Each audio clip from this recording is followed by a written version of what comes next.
नमस्कार मित्रों, आपका फिर से एक बार स्वागत है हमारे चैनल में। आज हम कर्क राशि के लिए बात करने जा रहे हैं कि जो ग्रहों का परिवर्तन है वो क्या होने वाला है, उनके क्या शुभ अशुभ फल आपको मिलने वाले हैं आने वाले समय में। तो हम सभी ग्रहों की स्थिति और परिस्थिति को विस्तार से बताएंगे, आप लोग ध्यान से सुनिएगा। वीडियो बहुत लंबा नहीं होता है, हम 8-10 मिनट 12 मिनट में वीडियो को करने की कोशिश करते हैं ताकि आपको सटीक जानकारियां हो सकें और आपको विश्लेषण करके विस्तार से बता भी सके कि आपके लिए क्या लाभ है। तो हम शुरू करते हैं। हम पहले शनि देव महाराज का लाभ आपके लिए देखते हैं कि शनि आपके लिए क्या फायदे नुकसान कर रहे हैं। तो शनि कर्क राशि के लिए इस समय स्वास्थ्य संबंधी समस्याएं उत्पन्न कर रहे हैं, क्योंकि शनि का जो गोचर है अष्टम भाव में जा रहा है। तो गोचर शनि का गोचर नुकसानदेह है कर्क राशि के लिए। और आप जहाँ भी कार्य करते होंगे वहाँ आपको बहुत सावधानी से चलना होगा, क्योंकि आपके साथ कुछ न कुछ षड्यंत्र रच सकते हैं आपके जो विरोधी होंगे, जो कलीग्स होंगे आपके। तो इन चीज़ों को आपको ध्यान रखना है। कोर्ट कचहरी के चक्कर में आपको बिल्कुल नहीं पड़ना है। अगर ऐसी कोई नौबत आए तो आप उसको बाहर ही निपटाने का प्रयास करें ना। और जो आपके पैतृक संपत्ति के विवाद होंगे वो हल होंगे। दाम्पत्य जीवन में आपके मनमुटाव हो सकता है, तो आपको समझ के चलना है। और जैसे आपके किसी के विवाह संबंधी चर्चाएं चल रही कर्क राशि वालों, तो आपको ध्यान देना है, आपके विवाह में समय लग सकता है। कुछ वार्ताएं आपकी विफल हो सकती हैं, बनते बनते काम बिगड़ सकते हैं, क्योंकि शनि आपके अष्टम है तो आपके लिए नुकसान पहुंचा रहे हैं। तो वो आपको ध्यान देना है, ठीक है। और आपके लिए शुक्र का जो परिवर्तन हो रहा है वो आपके लिए अच्छा हो रहा है, क्योंकि शुक्र आपके लिए शुक्र ग्रह आपके सप्तम भाव में गोचर कर रहे हैं। तो आपको कुछ दिक्कतें भी होंगी। तो दिक्कतें ज़्यादा हैं आपके शुक्र के गोचर से, वो आपके कैरियर में भी दिक्कतें लाएंगे, ठीक है ना। और वरिष्ठों से सराहना कम मिलेगी। जैसे आप काम कर रहे हैं तो आपके जो वरिष्ठ जन होंगे उनसे सराहना कम आपको मिलेगी।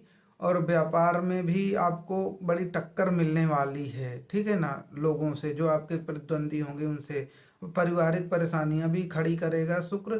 क्यों होते तो वैसे आपके लिए मतलब ये शुक्र ग्रह प्रेम और सुंदरता के, भोग विलासिता के, भौतिक संपन्नता के कारक होते हैं ना। लेकिन वो आपके लिए इस समय निगेटिव फल दे रहे हैं। तो ये आपको सावधानी करना है कि शुक्र का गोचर आपके लिए नुकसानदेह है। अभी 28 तारीख तक रहेंगे ये इस राशि में, मकर राशि में। उसके बाद वो राशि परिवर्तित करेंगे, तो फिर आगे का परिणाम आगे का हम बताएंगे कि अब क्या फल देने वाले हैं।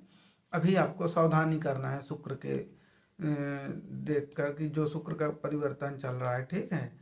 और जो आपका सूर्य महाराज का परिवर्तन हुआ है सूर्य नारायण का, तो वो आपके लिए भी थोड़ा इस महीने परेशानी का कारण बना हुआ है, क्योंकि वो आपके षष्ठम भाव में हैं। तो षष्ठम भाव में होने के कारण आपका मन उतार चढ़ाव करता रहेगा, आपको मानसिक पीड़ाएं होंगी। और इसका जो परिणाम होता है वो आपको काफ़ी नुकसान कराएगा। लेकिन परिवार का आपको साथ भी मिलेगा, ये आप ध्यान दीजिए। अपने नौकरी में अफसरों का सहयोग भी आपको मिलेगा। तो थोड़ा से आपको मन को अपने नियंत्रित रखना है। सूर्य भगवान को आप जल चढ़ाया कीजिए सुबह सुबह कर्क राशि वालों, तो उससे सूर्य भगवान का जो निगेटिव इफेक्ट है वो कम हो जाता है, ठीक है ना। तो थोड़ा आपको सावधानी करना है। मन आपको अविचलित रहेगा तो उसमें आपको ध्यान देना रहेगा। बुध आपके जो है इस समय मार्गी हो गए हैं, वो आपके पंचम भाव में आपके बैठे हुए हैं। तो वो आपको काफ़ी लाभ देंगे। और जो भी आपको चिंताएं हैं अपने भविष्य को लेकर, उन असमंजस से आपको बचना होगा थोड़ा, है ना। और ये निगेटिव आपके लिए सभी प्रभाव हो रहे हैं, क्योंकि बुध आपके पंचम भाव में बैठे हैं तो वो लाभ तो कराएंगे, ठीक है, लेकिन चिंताएं आपकी बढ़ा रहे हैं। और उन चिंताओं को आपको थोड़ा सावधानी से चलना है, क्योंकि ये धन वैभव बुद्धि के कारक होते हैं ये ग्रह ना। आर्थिक जीवन में आपके थोड़ा बहुत उतार चढ़ाव होगा, आपके खर्चे बढ़ सकते हैं इस दौरान। और आपके जो पार्टनर है, पार्टनर के साथ आपके मधुर संबंध बनाने में भी दिक्कत आएगी, तो ये आपके लिए निगेटिव कर रहे हैं। और आपकी जो माता हैं उनको कुछ बड़ी स्वास्थ्य की समस्याओं का भी सामना इस दौरान करना पड़ सकता है। हालांकि ये जनवरी में शुरू में ही ये अपना राशि परिवर्तन कर रहे हैं, तो आपको बहुत ज़्यादा परेशान नहीं होना है उसके लिए। बस 10-15 दिन की जो बात है वो आराम से आपको निकाल लेना है। बाकी चीज़ें आपके लिए, क्योंकि ये ग्रहों का फल है, कभी पॉजिटिव रहता कभी निगेटिव हो जाता है, वो आपके इनकी गोचर पर निर्भर करता है कि आपके लिए कौन सा अच्छा फल दे रहा है ग्रह, कौन सा अ, नुकसान पहुंचा रहा है। तो वो चीज़ें आपको ध्यान देना है, ठीक है। उन चीज़ों को आपको ध्यान देकर काम करना है। बाकी चीज़ें वो आपके लिए सही सही रहेंगी। आपके प्रदर्शन को भी, मतलब जो शिक्षा में कैरियर में आप जो लगे हैं या काम कर रहे हैं वहाँ भी थोड़ा नकारात्मकता कर सकते हैं। और आपको ध्यान देना है कि ये जो है ना, केतु और शनि के बीच षडाष्टक योग बना हुआ था, तो वो कुछ आपके लिए फायदा भी देता है, कुछ आपको वो नुकसान भी दे देता है। तो वो चीज़ आपको थोड़ा से ध्यान देना रहेगा, ठीक है ना।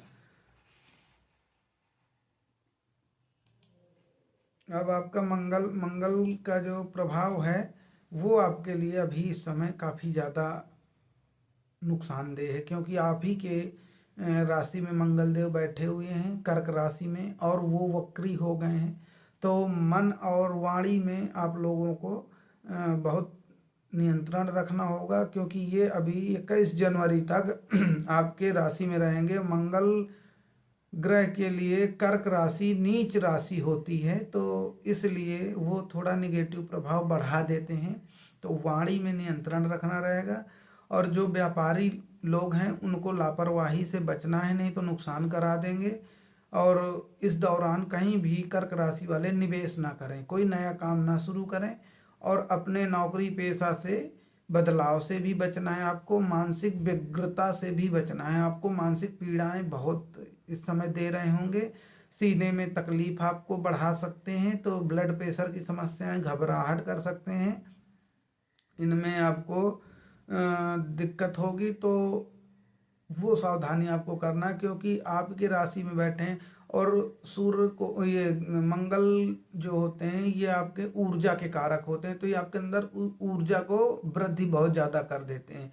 इस कारण से आपको बचना है। हालांकि ये भूमि भवन और ग्रह के भी मालिक माने जाते हैं, तो वहाँ ये आपको वाहन में, ग्रह में, जमीन के जुड़े कामों में आपको लाभ कराएंगे, है ना, ठीक। और नौकरी वगैरह में संघर्ष काफ़ी रहेगा। पार्टनर के साथ आपके मन मुटाव भी हो सकते हैं। आपको पेट की समस्याएं या पाइल्स से जुड़ी परेशानियां हो सकती हैं। और इसका ही कारण है कि जैसे आपका स्वास्थ्य पर कोई प्रभाव पड़ेगा, तो आपके वैवाहिक जीवन पर भी निगेटिव प्रभाव पड़ सकता है। तो आपको मंगल के प्रभाव से बचना है। और उसके निगेटिव इफेक्ट से बचने के लिए आप हनुमान जी की पूजा कीजिए, तो आपको लाभकारी रहेंगे और आपको सभी समस्याओं से बचा लेंगे, ठीक है। इस समय गुरु का गोचर जो रहेगा वो आपके लिए कुछ हद तक लाभकारी होगा, और वही गोचर आपको लाभ पहुंचाएगा, क्योंकि वो आपके 11th हाउस में है। तो आपके 11th हाउस में कोई भी ग्रह होता है तो वो आपको फायदा ही देता है, और वही आपको आकस्मिक धन लाभ कराएंगे, व्यापार में गति भी देंगे, कार्यस्थल पर नया पद भी आपको दिलाएंगे, माने कि नई पोस्टिंग, नई नौकरी भी दिलाएंगे। तो गुरु का तो प्रभाव आपको बहुत पॉजिटिव ये है, इसीलिए आपके ऊपर जो निगेटिव प्रभाव ये पड़ रहा है 1 महीने 15 दिन के लिए अलग अलग ग्रहों के गोचर का, वो आपको जैसे ही ख़त्म होगा तो फिर आपको गुरु महाराज लाभ देंगे, और मई तक आपके लाभ के भाव में बैठे हैं। ठीक है, तो गुरु अकेले आपको लाभ पहुंचा रहे हैं, ये बात आपके लिए बहुत पॉजिटिव है।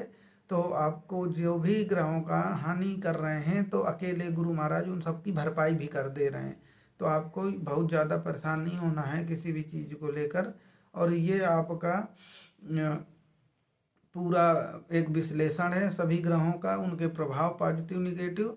तो आप सावधानी करते जाइएगा जहाँ निगेटिव है आपके लिए, और जहाँ आपको पॉजिटिव है वहाँ आपको आगे बढ़ते जाना है। ठीक है, तो ये पूरा विश्लेषण है, अलग अलग ग्रहों की स्थिति है। सूर्य तो अभी आपके 15 जनवरी तक इसी भाव में रहेंगे। आपका इनका बुध तो आपके जनवरी के शुरुआत में ही राशि परिवर्तन कर लेंगे, शुक्र इस महीने के लास्ट में परिवर्तन कर जाएंगे। तो आपके लिए ये 3 ग्रहों का जो परिवर्तन है वो आपका जो निगेटिव प्रभाव दे रहा है वो ख़त्म हो जाएगा। तो ये आपके लिए एक विश्लेषण है, और आप जो है इसको देखिए, समझिए और अपने लिए इससे लाभ उठाइए, सावधानियां करिए अपने जीवन में। फिर मिलते हैं हम अगले वीडियो में और जानकारी के साथ। तब तक के लिए नमस्कार।